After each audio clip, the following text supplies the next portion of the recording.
If you're brown and you're worried, like, why am I going to get all the health issues? Let's break it down.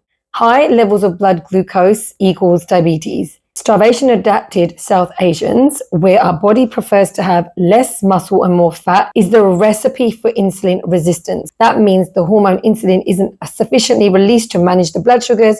They read high, you're getting told you got pre-diabetes or diabetes. Now, let's break it down a little bit more. If the body wants to prefer to be in a lowly muscle state, as in it doesn't really want to keep muscle because muscle takes more energy, uses more calories, and it's still programmed in that way through epigenetics, starvation adaptation from famines in South Asia hundreds of years ago even, but we've inherited those genes, that's how the body's going to behave, then it's our responsibility, or as a preventative measure, as a maintenance, as a great thing to do, is we want to build our muscle mass and we want to maintain it, because that's a great way for our body to really efficiently use blood glucose. Second up, if we know having more body fat is the way that we're programmed epigenetically, then we want to manage our body fat so that that's where that extra glycogen doesn't go. We don't want higher stores of blood glucose to then convert into body fat, because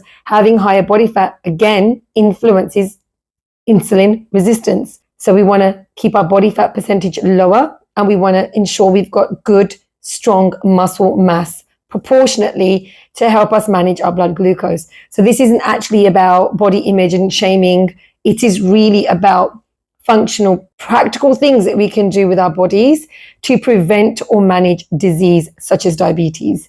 Tell me if you knew that, and if you want some advice on how do we then do those two things. Because it's not just about what you eat and how you move, so much more nuanced than that. And that's exactly why I'm here. Like, I really want to help South Asians so that we can prevent, manage, or reverse something like diabetes through great nutritional awareness and moving our body in a way that feels intuitive. And I will be sharing another tip on why and how we can move our body in a quick way to manage our blood glucose. And if you like this content, please do like, comment, and share. I'm Revneet. I'm a health and wellbeing coach helping you prevent and manage diabetes.